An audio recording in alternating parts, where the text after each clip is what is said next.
aabihiisa hal gabadh wada jeclaaday iminkana mid ka midow uu qabo. Kusoo dhawaada maanta waxaan idin wadaa sheeko yaroo maaragtay maxay ahayd tole liila soo wadaagay walaala ka mid ah waliba si leefaan liila wadaagay.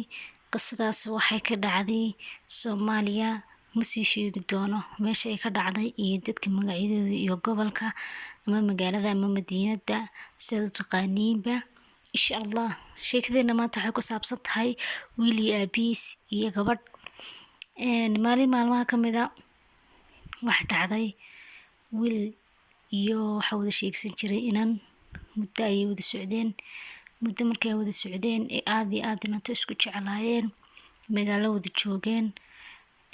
Inantu waxay baran jirtay inanku sidoo kale isaguna waxba baranayay. Ilaa 2 ilaa 3 ayuu ka sareeyay kalaaska sare markii la dhameeyay jaamacad baa la galay. Jaamacadda markii la dhameeyayna wiilkii shaqo ayuu abuuray oo bilaabay. Yaridiin soo sheeko dhaafine wiilka wuxuu ka dhashay family iska ladan oo maasha Allah lacag iska haysta. Aabihii wuxuu ahaa nin tabcaday markii hore oo shaqaystay oo magaranaysaa wax ilmihiisa u dhigay meel. Aan ku soconno bacdeen wiilka shaqadii markuu bilaabay gabadhu waxay la socotay muddo 6 sano ah ilaa 5 sano. Adiga sii sheegtay waxa 5 sano iyo xoogaa laakiin ilaa 6 sano ayay noqonaysaa. Kulley bilooyin yar baa ka dhinaa markaan isla eegnay. Waxba hadalyan ku daalin waxa dhacday inantii wiilkii maadaama waxbarasho lagu jiray iyadoona uu ma soo jeedin guur. Waqtigaas dhalinyarada la iska ahaa maxay ahayd talo waxbarasho ayaa niyadii qalbiga lagu hayay. Markaas maadaama jaamacaddii la dhameeyay oo inantii ay jaamacadda qaybtii koowaad dhameysay laakiin aanay degree master aanay diyaarinin ayaa waxay damacday maadaama reerkooda iska ahaayeen reer iska danyara aan intaasii wadi karaynin ay iska dhaafto halkana ku joojiso ama ay ganacsi iyo nolol abuurto iyo shaqo ama ay maxay ahayd iska guursato hadduu calafkeedu soo baxo. Maadaama wiilkan muddo wada socdeen oo xiriir badan ka dhaxeeyay ilaa galaaskoodii sare la isku bartay. Waxa dhacday galaaskii sare markaan leeyahay form 2 way isbarteen oo dhamaada form 3 way is yaqaaneen laakiin xilligii xiriirkooda bilaabay baan ka hadlaynaa. Bacdeen wax dhacday maxay ahayd 4 sano jaamacadda. Adigu wax dhacday Allahumma salli ala Muhammad inantii inay shaqo weydo magaaladiina ay ku xumaatay. Wiilkina wada sheegsan jireen ayay maxay ku walaalow dee dhinacuun aanu dhaqaaqno maadaama suuqareerku iska leeyahay iska fiican yahay jaamacaddiisana master degree uu diyaarinayo. Markaba wax dhacday inankii wuxuu yiri walaalow waxaad ka hadlaysaa maxay guri afaaras dooma jeedo waxaan doonayaa inaan heer sare gaadho.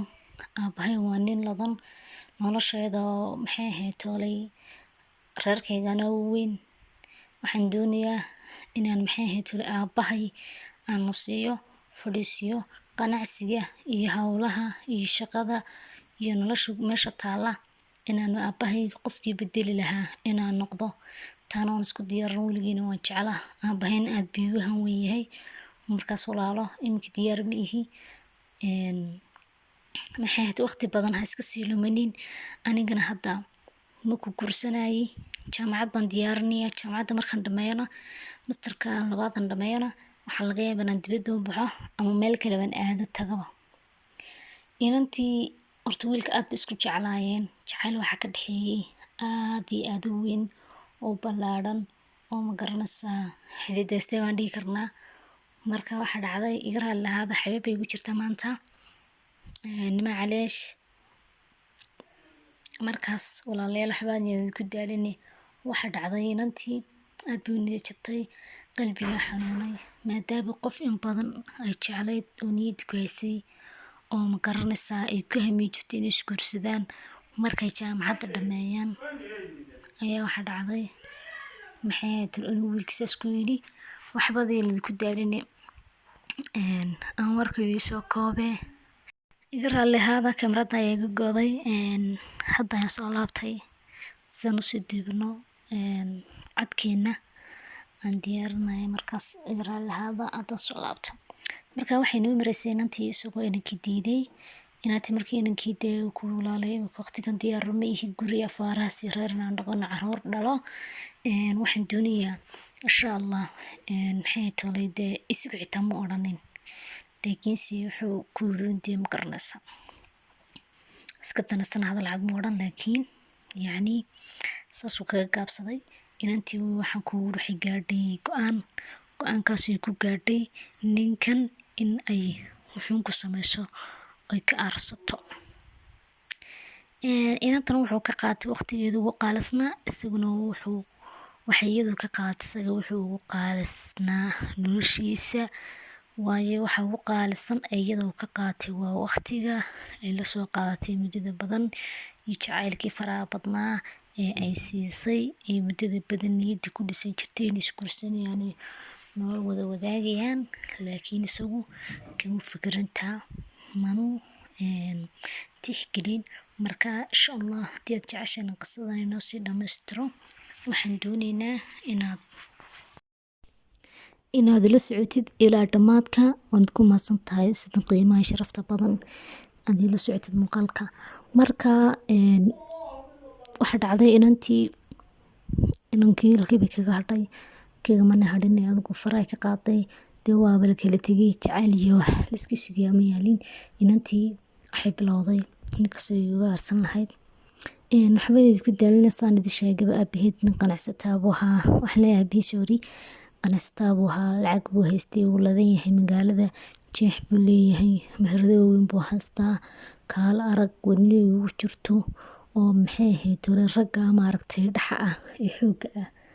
Markaas inantii wax dhacday maalmo ka mid ah saaxiibadeed bay israaceen markaas raaceen saaxiibadeed aroos bay gelisay arooskii saaxiibadeed gelisay baa meherada xajirta laga iibsado alaabaha guryaha. Marka alaabtii bay soo iibsanaysay iyadoo alaabtii soo iibsanaysa oo saaxiibadii la socoto ayaa meherad bay galeen.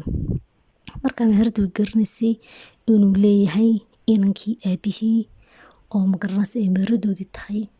Marka waxay samaysay dee waad aragtaan wadankeena marka ragga meherad tahayaan ama odayga laba ama qof kaleba ama yacni aan idhaahdaba dadka ka shaqeynaya way ku marxabaysiinayaan way ku soo dhaweynayaan hala soo dhawow maxaa kuu qabanaa soo fadhiiso fahanti. Markaad alaab culus iibsanaysidna waa sidoo kale. Marka odaygii iyo inantii baa isku soo aaday ilaahay amarkii meesha ilaahay wax ka wadaa. Markii isku soo aadeen odaygii baa inantii la kaftamay walaalo quruxleyda soo dhawow maasha Allah maxay ahayd soo fadhiista alaabta badan doonaysa adiga ma inanta saaxiibadii ba doonaysay haye adaguna anigu waxba ma doonayadan la socdaa maasha Allah alaab kala shidan weeyaan inuu qurux badan baa watay wali laguma aroosin ma wax la raasana adduunka ma jiraan maxay ahayd waaye maxaa dhacay inuu qurux badan baa watay daro walaalo bay ku tiri adeeray odhan wax la raasaa ma jiraan dhalinyaradii hadda joogta wax la isku haleyn karo maaha oo odayaasha bay ku jirtaa iyo ragga waxaan kugu wuri adigoo kala aday hadalkii kaftankii bay ku tuurto. Marka waa kirbisinka maasha Allah iga odhan haye masaasa inan kala araga baa tahay maasha Allah kaftan yaqaan hore magaalo soo dhawow kibuu odaygii inantii u saaray laxan dawaayntii diidisay walaalo waad mahadsan tahay bismillah odayaashana dadka tirada halada macaan iyo walaaliyo adeeray maasha Allah dad kala dadaadanaya ka bax. Odaygii waxa ku dhulkeeda isku dhigtay odaygina uu istaadiyay maasha Allah waxa kugu la isbartay magaca hiblay magaca hibil barsho wanaagsan saaxiibtay ma la socdo xaafadaasan galnaa waa kaasoo hayna walaal inuu khatraba tahay lambarka ii reeb lambarkii u reebta dhac lambarkii ku siisay lambarkii dhac markii ku siisay inantii alaabteedii hawlaheedii iska sii wadatay waxa ku lisbaray saaxiibadeed alaabtii iibsatay meeshii laga bax hawshiis ku dhamaatay waxa dhacday waxba idin ku daalinay inankii waxa la sooray inantii gurigoodii aaday arooska saaxiibadeed ka qab gashay iska dhamaatay hawshaas. Odaygii iyo inantii halkaas isku barteen odaygana wuu soo qaraacay, wuu la hadlay, way hasaaween, sheeko ayaana bartaa uga bilaabatay. Odayguna waayo waa inanka aabihii, inankay isa soo jeclaayeen 6 sano ay soo wada socdeen ee wixii nolosheeda ugu qaalisnaa ka qaateen, waxay ka qaatay isaga wixii noloshiisa ugu qaalisnaa. Haddii aad doonaysid in aad maxay ahayd qayb labaad idinka soo dhigo waan idinku dheereeyay, iga raalli ahaada. 10 daqiiqo iyo zaid ayay socotaa. Waxaan rajeynayaa inaan qayb labaad u sameeyo hadduu Ilaahay ka dhigo, waayo dadka qaar baan u saamaxaynin.